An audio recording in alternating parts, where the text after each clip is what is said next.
പൈങ്കുളം വായനശാല 29 നമ്പർ അംഗൻവാടി കെട്ടിടത്തിന്റെ ഉദ്ഘാടനം നടന്നു. മന്ത്രി കെ രാധാകൃഷ്ണൻ ഉദ്ഘാടനം നിർവഹിച്ചു. പാഞ്ഞാൾ പഞ്ചായത്ത് പ്രസിഡന്റ് വി തങ്കമ്മ അധ്യക്ഷത വഹിച്ചു. ജില്ലാ പഞ്ചായത്ത് അംഗം Maya teacher, Pazhayannur block panchayat president K M Ashraf എന്നിവർ മുഖ്യാതിഥികളായി. PI മുഹമ്മദ് റാഫി റിപ്പോർട്ട് അവതരിപ്പിച്ചു. 20 വർഷം പഴക്കമുള്ള അംഗൻവാടി കെട്ടിടം കളക്ടറുടെ ഉത്തരവ് പ്രകാരം പൊളിച്ചു മാറ്റിയിരുന്നു.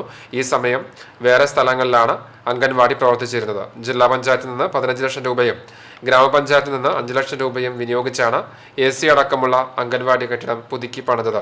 1100 സ്ക്വയർ ഫീറ്റിൽ 2 നിലകളിലായി 5 മാസത്തിന് ശേഷമാണ് അംഗൻവാടിയുടെ നിർമ്മാണ പ്രവർത്തികൾ പൂർത്തീകരിച്ചത്. പഞ്ചായത്ത് സ്ഥിരം സമിതി അധ്യക്ഷരായ AK ഉണ്ണികൃഷ്ണൻ, നിർമ്മല രവികുമാർ, രമണി തലച്ചിറ, വാർഡ് മെമ്പർമാരായ Sandeep Konnanath, Sreeja Ramachandran, block programme officer Sumesh, ICDS supervisor Divya Unni, സംഘാടക സമിതി ചെയർമാൻ A ഹരികുമാർ, അംഗൻവാടി അധ്യാപിക പ്രേമ, CK കോമളവല്ലി, ഉഷ MK എന്നിവർ സംബന്ധിച്ചു. ഔപചാരികമായ ഉദ്ഘാടനമാണ് ഈ സന്തോഷകരമായ വേളയിൽ ഇന്നിവിടെ നിർവഹിക്കപ്പെടുന്നത്.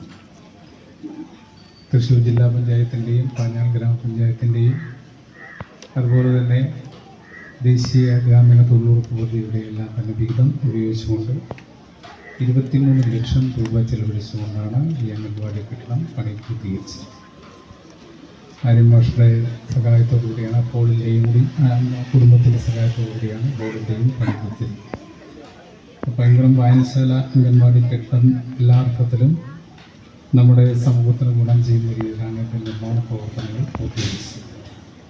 അങ്ങനെ നമ്മുടെ ഈ 29 നമ്പർ അംഗൻവാടിക്ക് വേണ്ടി ഇങ്ങനൊരു കെട്ടിടം ഉണ്ടാക്കാൻ വേണ്ടി നേതൃത്വം കൊടുത്ത ജില്ലാ പഞ്ചായത്ത് മെമ്പർ ഉൾപ്പെടെയുള്ള ജനപ്രതിനിധികളെയും നമ്മുടെ പാഞ്ഞാൾ ഗ്രാമപഞ്ചായത്തിനെയും നമ്പർ അംഗൻവാടി പണി പൂർത്തീകരിക്കുന്നതിന് മുന്നേ തന്നെ ഓരോ സമയങ്ങളിലും അത് എത്രയും വേഗം കഴിയണം എന്നുള്ളതിൻ്റെ യാഥാർത്ഥ്യം നിങ്ങൾക്ക് എല്ലാവർക്കും മനസ്സിലായിട്ടുണ്ട്. ഇത് ഒരു ഇലക്ഷൻ ബൂത്തായിരുന്നു.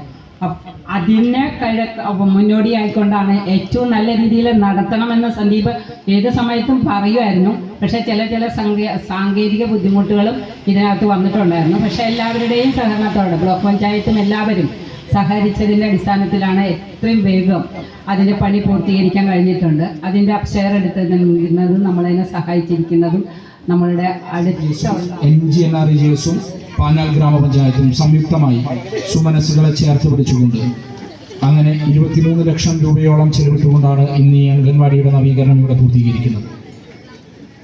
വലിയ വെല്ലുവിളികൾ നിറഞ്ഞ ഒരു ഘട്ടത്തിലാണ് ഇതിൻ്റെ നിർമ്മാണം കടന്നുപോയത്. ഏതാണ്ട് 90 ദിവസം കൊണ്ടാണ് നാം ഇതിൻ്റെ ഒരു നിർമ്മാണം പൂർത്തീകരിക്കുന്നത്. തെരഞ്ഞെടുപ്പിൻ്റെ ഒരു ബൂത്ത് കൂടിയായതുകൊണ്ട് തെരഞ്ഞെടുപ്പ് വിജ്ഞാപനത്തിന് മുമ്പേയുള്ള